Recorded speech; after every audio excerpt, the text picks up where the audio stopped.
The town of Zarsk was bombed for the third time in a month. Avday was on his way to see someone who owed him a lot when the air raid siren reluctantly crawled out of the loudspeakers at all the intersections and began to turn a long, blunt drill into the heads of the few people on the streets. The sky was draped in a sluggish rag of pregnant rain clouds, but as always, this did not embarrass the crews of the airships one bit. Perhaps the governor of the 6th district had once again decided to remind the citizens that they had bumped his tax collectors 2 years ago. So Zarsk got its own portion of steel lollipops filled with explosives among the other rebellious cities. Anti-aircraft guns roared from the city's outskirts, setting the syncopated rhythm to the bombing band of sirens, the distant hum of battle airships, and the inexorably approaching crescendo of bomb explosions. Avday wondered where those guns were firing at. The airships always went above the clouds, and the last radar in Zarsk had been obliterated by a high-explosive bomb 3 weeks before. On the other hand, an airship is a big target. There's a chance of hitting it even with the blind aim at the sound of engines. The nearest entrance to the underground shelter system was 3 blocks away, next to Clouster's workshop, where Avday was headed. Most likely, Clouster was already sitting at a table in the spacious hall on the first sub-level, leisurely pulling a deck of cards from an expensive leather jacket of his own making. Rumor had it that the jacket was supposedly made from the skin of a corpselings, one of those who had fallen on the fringes during the Great Invasion 4 years ago, and that the bone clasps were made from bits of corpseling skull or finger bones.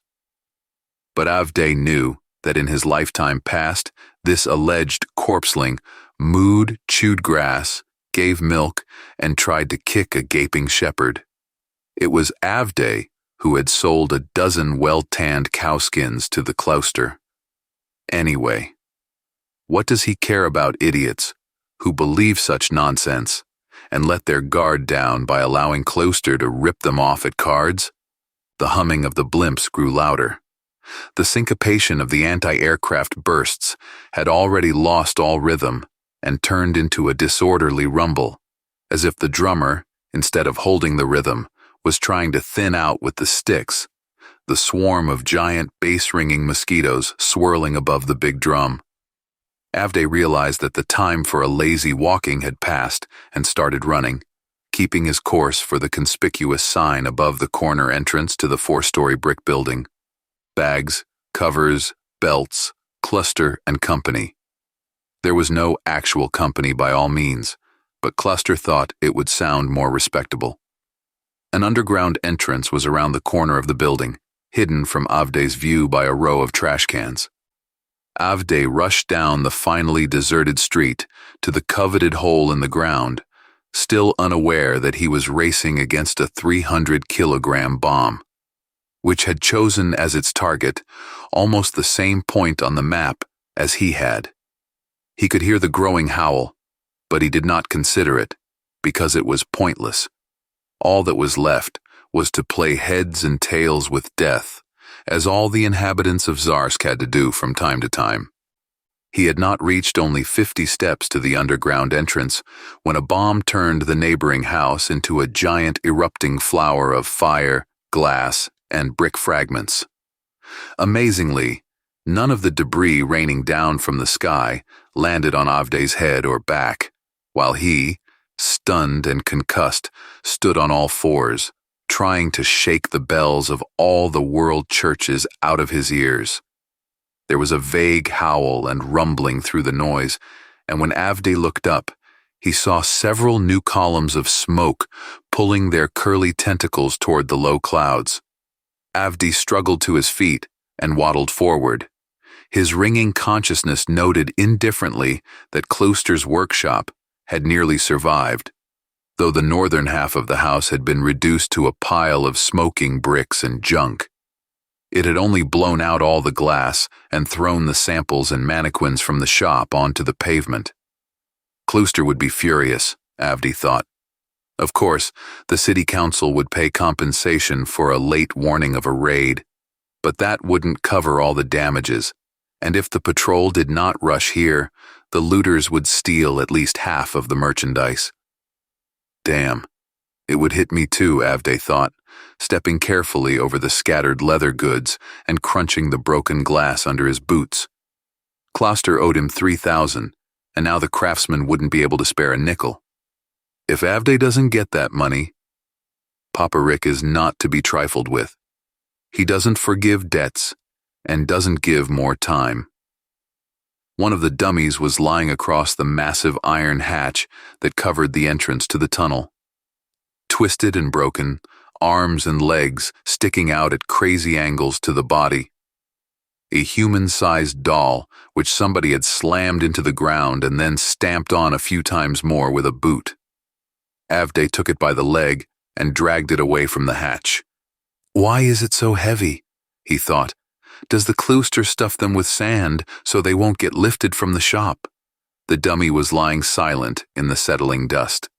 Avde glanced at the fine jacket, beautifully embossed and fringed on the shoulders, and remembered that it looked exactly as one Kloster himself had worn and would never agree to sell it. Had he made a second one? The curiosity overpowered Avde's fear. With a muffled grunt, he turned the dummy over to get a better look at the jacket. The dummy's head rolled face up with a ghastly thump, and straight at Avde, through the blood and dirt, looked the bright blue eyes of Klooster. Before Avde had even had time to experience shock, his gaze caught another crucial detail. A life-receiving device gleamed with blue metal around Klooster's neck. Just below the chin of the dead, Avde saw the silver letters engraved into the collar. FZC First Zarsk Credit. So Klooster was heavy loaning from those sharks, and now he was dead. All his unlived life, all his year's checks, months, and even the 10-day coins are finally withdrawn and become the bank's property. Just as Avde's life would become the property of Papa Rick, also known as the Third Eternal, if he did not pay back to the tycoon by tomorrow morning the 1,500 days he had borrowed a month before.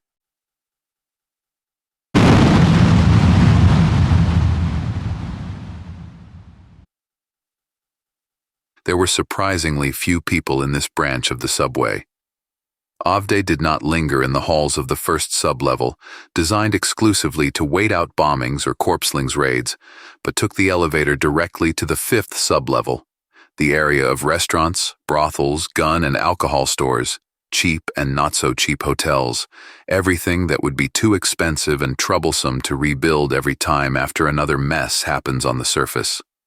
He walked through the hustle and bustle of this trifling life, hardly noticing the whores winking at him, the tugs on his sleeve, and the greasy stares of pickpockets and drug dealers. All of this had suddenly become irrelevant and unreal, or rather, the Avde became unreal. There was no way out. 1,500 days was not a large sum, but no bank, pawn shop, or even the dirtiest and meanest loan shark would give a minute to someone who owed the Third Eternal. One of the 5 men who controlled the system of withdrawal and transfer of life. Avde involuntarily touched the life receiver ring on his own neck. Papa Rick's rules were simple. No complicated contracts with lots of mutual obligations and conditions. You take any amount you need and pay it back in time, or earlier if possible. No interest. Minutes to minutes. Sounds like a bargain, isn't it? Except that, if you delay repayment even for an instant, the life receiver will go off. A beam of radiation will fry your brain, and the debtor's entire life will be taken over by the Third Eternal, making him just that little bit more eternal. He didn't always convert the life he took into personal capital, but he could also convert it into coins and banknotes to give it away to the next poor guy.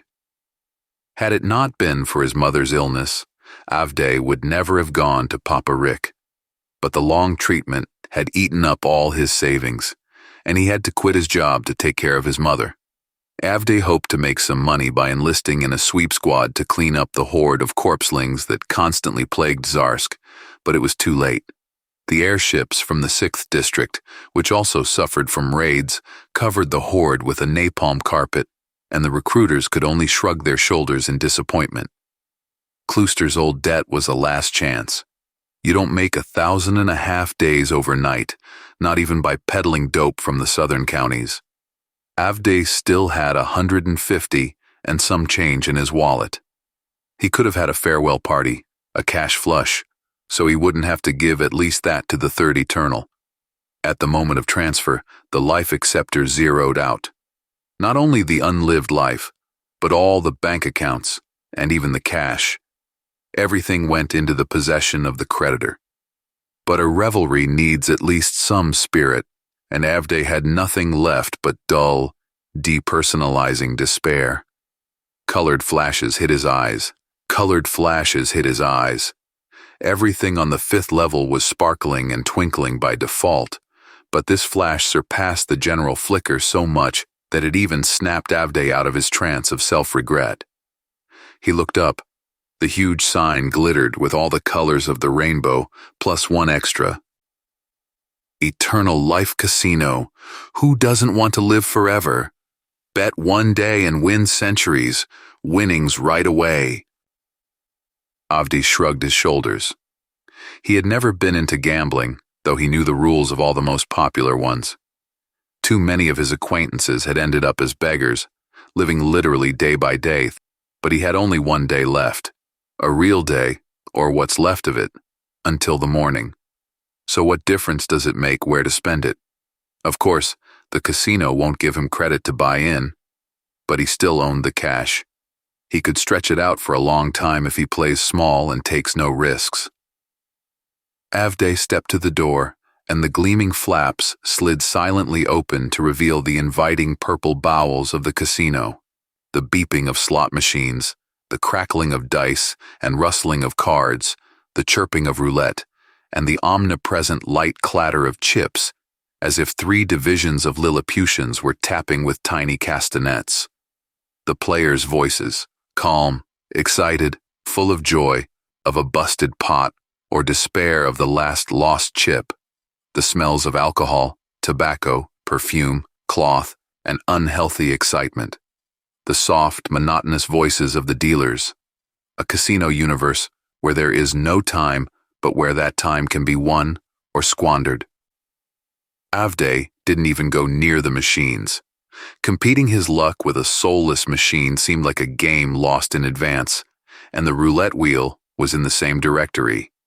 He wanted to influence the game somehow, a last illusion of control over his lost life, so he headed straight for the poker tables in the outer rooms. 5 people at a table. Avde, without even looking at their faces, took a vacant seat and handed the dealer 3 50-day bills, all his money.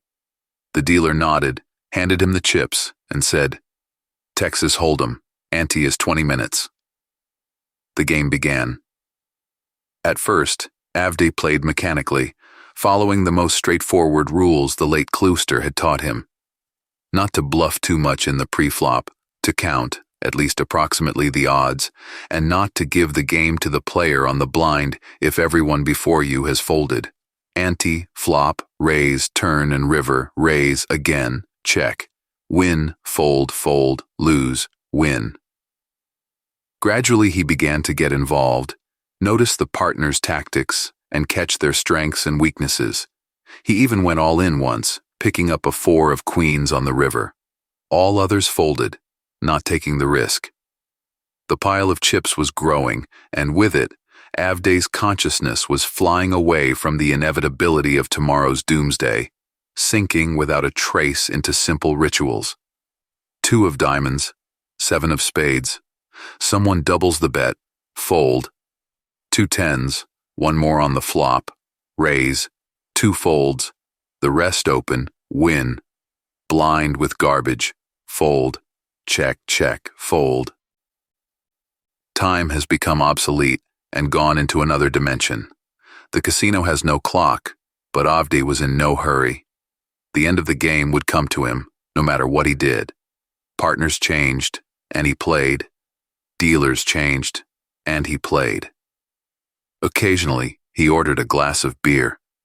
He went out for a quick snack a couple of times, thanks to the food and drink served on the casino's dime. Consciousness radically narrowed, turned into a highly specialized computer program that controls the course of the game, and the real Avday seemed to fall into a coma of anticipation, indifferent to everything, as if rehearsing the inevitable oblivion. The rustle of cards, the clatter of chips, the dealer's voice, the partner's remarks. An eternity of 24 hours. It was a physical impact that pulled him out of this gambling catalepsy. Someone was shaking him by the shoulder. Avday struggled to return to reality and stared at the green stain of the table against the vaguely purple walls. There were a lot of round, colorful things on the table, stacked in stacks, all lying in front of Avday. There was no one else at the table. "Excuse me, sir," said a man right in his ear. Avday thought it was the dealer, but turned his head and saw a respectable man in a good suit and a badge that said, "Manager." "I'm sorry," the manager repeated and bowed slightly. "I regret to inform you that the casino is closing further bets for you." Avday looked at the manager with a puzzled look. Closes? Why? Could it be that he had lost? But then, why is there such a mountain of chips in front of him? "My sincere congratulations," the manager said. "You are the first visitor in 5 years who has reached the maximum allowed one-day winnings of 8,000. Your winnings will be transferred to you without delay.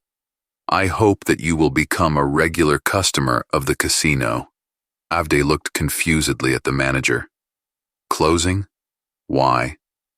Could it be that he had lost? But then, why is there such a mountain of chips in front of him? "My sincere congratulations," the manager said. "You are the first visitor in 5 years who has reached the maximum allowed one-day winnings of 8,000. Your winnings will be transferred to you without delay. I hope that you will become a regular customer of our casino." Avday switched his gaze from the manager to the mountain of chips and back again. 8,000 days? He managed to win 8,000 days? He can buy his life back? It was like an electric shock to him. The time. He must have been here all night, and at 9 o'clock in the morning, he had to give back 1,500 days to the Third Eternal. He had to make it. What time is it? He exhaled frantically as he caught the manager by the expensive fabric of his jacket. "It is 3 minutes to 11 in the morning," said the manager, with a graceful gesture, unhooking Avday's crooked fingers. "We shall pay your winnings in a few minutes, but in the meantime, I dare offer you this fine champagne in honor of your marvelous achievement." He nodded, and a waiter appeared behind him with a glass on a tray. Avday felt cold. He was late. It didn't matter how much he won. He still hasn't paid back in time. He was late. Wait, that's impossible. Why is he still alive? His hand involuntarily darted to his throat. "We took the liberty of paying your debt to Mr. Ricardo on account of your future winnings, so as not to distract you from such a wonderful game," the manager said with a grin, noticing how Avday rubbed his neck, deprived of a life receiver. "It is against our usual rules, but Mr. Ricardo was interested in you and personally followed the development." The manager listened to the words of the man approaching him from behind, dressed as a casino security guard, and nodded. "Please, come this way. Your winnings are waiting for you." And he invited Avday with a majestic wave of his hand. As they walked through the casino, all the customers and staff stood up at the sight of Avday, interrupting the game and applauding. Words of congratulations and cries of "Bravo" were heard. Players often rejoice in other people's good fortune, because everyone hopes to beat the casino someday. Avday still couldn't understand why he had to be taken somewhere if they could just give him a check for 8,000. That is, for 6,500 days. By the way, it's a decent amount, but it's nothing special. Hasn't anyone here ever won that much? Vaguely remembering a pile of chips on the table, Avdi tried to estimate how much it was worth, but the manager opened a massive wooden door and they entered a vast room full of people. People were seated in rows, like in a theater, but not in front of the stage, but in front of a small balcony rising high above the hall. "Please," the manager said again, gently closing the door behind Avdi as they went onto the balcony. "Your winnings." Avdi looked at him incomprehensibly. The manager went to a small console and pressed a few buttons. "You have won 8,000 years, he said to Avdi. "According to the rules of our establishment, any winnings must be paid immediately, but it was not easy to collect such a sum. 8,000 years? Even Mr. Ricardo had to make some effort to secure your winnings, but he was pleased to do it," continued the manager, looking straight into Avdi's eyes. He had his hand on a big red switch. Avdi suddenly realized that all the necks of all the people sitting in the hall were ringed with life receivers. Somewhere in the bottom of his stomach, dry ice rumbled. A burning, frightening foreboding twitched. 8,000 years. Mr. Ricardo decided that it was not every day that an ordinary man went on equal terms with the five Eternals. "That's why he took a keen interest in your destiny," said the manager. "So the winnings are yours." He turned the red switch and everyone in the hall instantly died. "No, no, don't! Please! I didn't mean to do it that way, don't!" Avdi wanted to scream, but he choked in the gushing lives of the hundreds of people who died because he tried to squander a measly 150. He wanted to give up, to fall asleep, to forget this nightmare, to somehow dodge the flood. But he knew there was nothing he could do about it and that this hell would haunt him all his monstrously long life, all 8,000 years.